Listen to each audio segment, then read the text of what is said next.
Friends, welcome back to Divya's kitchen. ഇന്ന് ഞാൻ നിങ്ങളുമായിട്ട് ഷെയർ ചെയ്യാൻ പോകുന്നത് ഒരു അടിപൊളി ചിക്കൻ സ്റ്റൂവിന്റെ റെസിപ്പിയാണ്. അപ്പത്തിന്റെ കൂടെയും ഇടിയപ്പത്തിന്റെ കൂടെയൊക്കെ ബെസ്റ്റ് കോമ്പിനേഷൻ ആണ് കേട്ടോ. അപ്പൊ ഇതുവരെ ട്രൈ ചെയ്തിട്ടില്ലെങ്കിൽ തീർച്ചയായിട്ടും ഒന്ന് ട്രൈ ചെയ്ത് നോക്കണേ. അപ്പൊ വീഡിയോ എല്ലാവരും സ്കിപ്പ് ചെയ്യാതെ കണ്ടു നോക്കണേ. അപ്പൊ നമുക്ക് നേരെ വീഡിയോയിലേക്ക് പോവാം. ചിക്കൻ സ്റ്റൂ റെഡിയാക്കാൻ വേണ്ടിയിട്ട് ഞാനിവിടെ ഒരു പാൻ അടുപ്പിൽ വെച്ച് കൊടുത്തിട്ടുണ്ട്. അതിലേക്ക് ഒരു 2 ടേബിൾ സ്പൂൺ വെളിച്ചെണ്ണയാണ് ഒഴിച്ച് കൊടുത്തിട്ടുള്ളത്.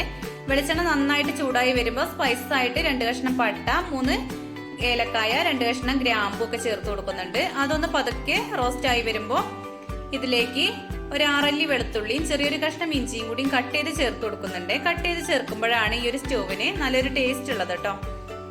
അപ്പൊ ഇതും പതുക്കെ ഒന്ന് വഴന്ന് കിട്ടണം. ഇനി ഇതിലേക്ക് ഒരു 2 സവാള ചെറുതായി കട്ട് ചെയ്തതും ഒരു 4 പച്ചമുളക് കട്ട് ചെയ്തതും ചേർത്ത് കൊടുക്കുന്നുണ്ട്. അപ്പൊ സവാളയൊക്കെ ചേർത്ത് കൊടുക്കുമ്പോൾ ഇതുപോലെ ചെറുതായിട്ട് കട്ട് ചെയ്തിട്ട് ചേർത്ത് കൊടുക്കുക കേട്ടോ. ഇനി ഇത് ഹൈ ഫ്ലെയിമിലിട്ടിട്ട് തന്നെ നന്നായിട്ടൊന്ന് വഴറ്റിയെടുക്കുന്നുണ്ട്. ഈ ഒരു ചിക്കൻ സ്റ്റൂ നിങ്ങൾക്ക് കുക്കറിലും ചെയ്തെടുക്കാം കേട്ടോ. കുക്കറിലാണെങ്കിൽ ഒരൊറ്റ വിസിലിൽ നമുക്ക് ചിക്കൻ സ്റ്റൂ പെട്ടെന്ന് റെഡി ആയി കിട്ടും. അപ്പൊ നമ്മുടെ സവാളയൊക്കെ നന്നായിട്ട് വഴന്ന് കിട്ടിയിട്ടുണ്ട്. ഇനി ഇതിലേക്ക് നമ്മൾ നേരത്തെ ക്ലീൻ ചെയ്ത് വെച്ചിരിക്കുന്ന ചിക്കനാണ് ചേർത്ത് കൊടുക്കുന്നത്. ഞാനിവിടെ ഒരു 1/2 കിലോ ചിക്കൻ ക്ലീൻ ചെയ്ത് വെച്ചിട്ടുണ്ട്. അത് ഇതിലേക്ക് ചേർത്ത് കൊടുക്കുന്നുണ്ട്. ഇനി ഇതിലേക്ക് ഒരു ടേബിൾ സ്പൂൺ ലെമൺ ജ്യൂസും കൂടി ചേർത്ത് കൊടുക്കാം. ആവശ്യത്തിന് ഉപ്പും ചേർത്ത് കൊടുക്കാം. ഇനി എല്ലാം കൂടി ഹൈ ഫ്ലെയിമിലിട്ടിട്ട് നന്നായിട്ടൊന്ന് വഴറ്റിയെടുക്കണം. ഒരു 5 മിനിറ്റ് ഇതേ മെത്തേഡിൽ ഒന്ന് ചെയ്തെടുക്കണം കേട്ടോ. എന്നാൽ നമ്മുടെ ചിക്കന്റെ കളറൊക്കെ മാറി ഒരു വെളുത്ത കളർ ആവുന്നത് വരെ നമ്മൾ ഇതേപോലെ ചെയ്തെടുക്കുക.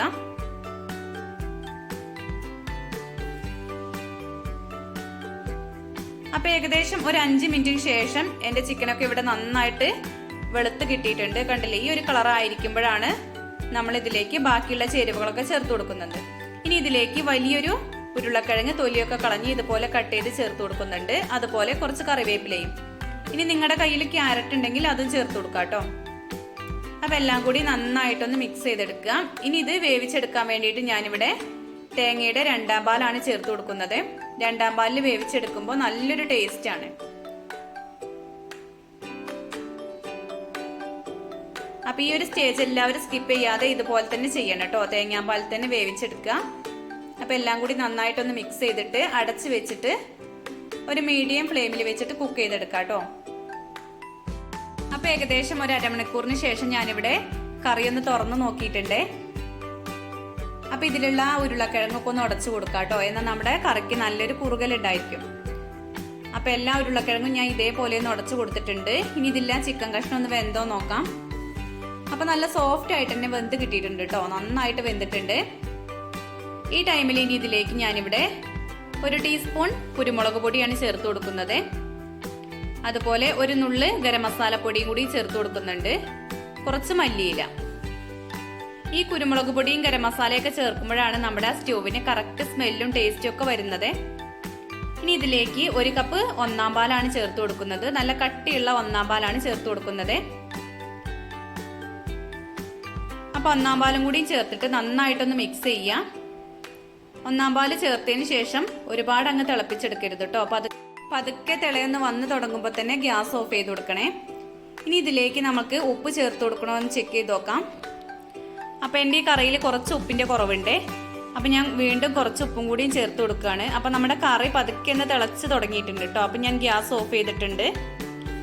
ഇനി ആ ഉപ്പും കൂടിയും ചേർത്തതിന് ശേഷം വീണ്ടും ഒന്ന് മിക്സ് ചെയ്യാം. ഇനി നമുക്കിത് ഗ്യാസിൽ നിന്ന് മാറ്റി വെക്കാം. ഇനി ഇതിലേക്കൊന്ന് താളിച്ചൊഴിക്കാം. അതിനായിട്ടൊരു പാൻ വെച്ച് കൊടുത്തിട്ടുണ്ട്. അതിലേക്ക് കുറച്ച് വെളിച്ചെണ്ണ ഒഴിച്ചു കൊടുത്തു. വെളിച്ചെണ്ണ നന്നായിട്ട് ചൂടായി വരുമ്പോൾ ഒരു 5ഓ 6ഓ ചെറിയ ഉള്ളി കട്ട് ചെയ്തതും കൂടിയും ചേർത്ത് കൊടുക്കാം. ഇനി ഇതിന്റെ കളറൊക്കെ മാറി വരുന്നത് വരെ ഒന്ന് വെയിറ്റ് ചെയ്യാം. അപ്പൊ നമ്മുടെ ഉള്ളിയൊക്കെ നന്നായിട്ട് മൂത്ത് കിട്ടിയിട്ടുണ്ട്. ഇനി ഇതിലേക്ക് കുറച്ച് കറിവേപ്പിലയും കൂടിയും ചേർത്തിട്ട് ഗ്യാസ് ഓഫ് ചെയ്യാം.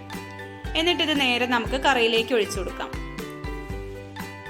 അപ്പൊ നമ്മുടെ ടേസ്റ്റി ആയിട്ടുള്ള ചിക്കൻ സ്റ്റൂ ഇവിടെ റെഡി ആയിട്ടുണ്ട്. അപ്പൊ എല്ലാവരും ഇതേപോലെ ഒന്ന് ട്രൈ ചെയ്ത് നോക്കണേ. എന്നിട്ട് ഫീഡ്ബാക്ക് അറിയിക്കാനും മറന്നു പോകരുത് കേട്ടോ. കാണാൻ തന്നെ നല്ല ഭംഗിയില്ലേ, കഴിക്കാനും അടിപൊളി ടേസ്റ്റ് ആണ്. അപ്പൊ ഞാൻ ഇന്ന് വെള്ളയപ്പത്തിന്റെ കൂടെയാണ് ഒരു ചിക്കൻ സ്റ്റൂ റെഡിയാക്കിയിട്ടുള്ളത്. അടിപൊളി ടേസ്റ്റ് ആണ് കേട്ടോ വെള്ളയപ്പത്തിന്റെ കൂടെ. ഈ ഒരു വെള്ളയപ്പം ഞാൻ അരി അരയ്ക്കാതെ അരിപ്പൊടി വെച്ചിട്ടാണ് തയ്യാറാക്കിയിട്ടുള്ളത്. നല്ല അടിപൊളി സോഫ്റ്റ് വെള്ളയപ്പാണ്. അപ്പൊ അതിന്റെ റെസിപ്പി പിന്നീട് കാണിക്കാം. അപ്പൊ ഇന്നത്തെ ചിക്കൻ സ്റ്റൂവിന്റെ റെസിപ്പി എല്ലാവർക്കും ഇഷ്ടപ്പെട്ടു എന്ന് വിചാരിക്കുന്നു. ഇഷ്ടപ്പെട്ടുവെങ്കിൽ ലൈക്ക് ചെയ്യാനും ഷെയർ ചെയ്യാനും കമന്റ് ചെയ്യാനും മറന്നു പോകരുത്. അപ്പൊ എന്റെ ഈ ചാനൽ ഇതുവരെ സബ്സ്ക്രൈബ് ചെയ്യാതെ ആരെങ്കിലും കാണുന്നുണ്ടെങ്കിൽ ഒന്ന് സബ്സ്ക്രൈബ് ചെയ്ത് സപ്പോർട്ട് ചെയ്യാൻ മറന്നു പോകരുതേ. താങ്ക്